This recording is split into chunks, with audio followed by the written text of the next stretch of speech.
ಯಾವುದಾದ್ರೂ ಒಂದು ಪ್ರಶ್ನೆಯನ್ನು ನಿಮ್ಮ ಮನಸ್ಸಿನಲ್ಲಿ ನಿಮ್ಮ ಇಷ್ಟವಾದ ದೇವರನ್ನು ನೆನಪಿಸ್ಕೊಂಡು ಆ ಪ್ರಶ್ನೆಯನ್ನು ಕೇಳಿ.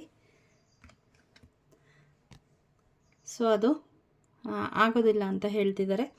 ಬನ್ನಿ, ಇದೆಷ್ಟು ದಿನ ನೀವು ಪಾಸ್ ಮಾಡಬೇಕು ಅಂತ. ಸೊ ಇಂದಿನಿಂದ 1 ವರ್ಷದವರೆಗೆ ನೀವು ಇದನ್ನು ಈ ಕೆಲಸ ಮಾಡದೇ ಇರೋದೇ ಒಳ್ಳೆಯದು ಅಂತ ಹೇಳಿ ಬರ್ತಾ ಇದೆ. ಬನ್ನಿ ಏನು ಗೈಡೆನ್ಸ್ ಇದೆ ಅಂತ ನೋಡೋಣ.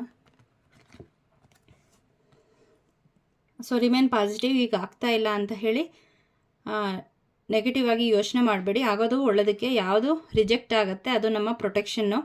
ಏನೋ ಆಗ್ತಾ ಇಲ್ಲ ಅಂದರೆ ಅದು ಆದಾಗ ನಿಮ್ಗೆ ಏನೋ ತೊಂದರೆ ಆಗುತ್ತೆ. ಅದಕ್ಕೋಸ್ಕರ ದೇವರು ನಿಮಗೆ ಇದು ಕೆಲಸ ಮಾಡೋಕ್ಕೆ ಎಸ್ ಅಂತ ಹೇಳ್ತಾ ಇಲ್ಲ.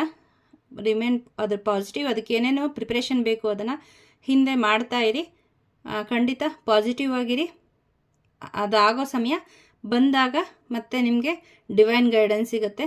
ಧೈರ್ಯವಾಗಿ ಮುನ್ನುಗ್ಗಿ ಅಂತ ಹೇಳಿ.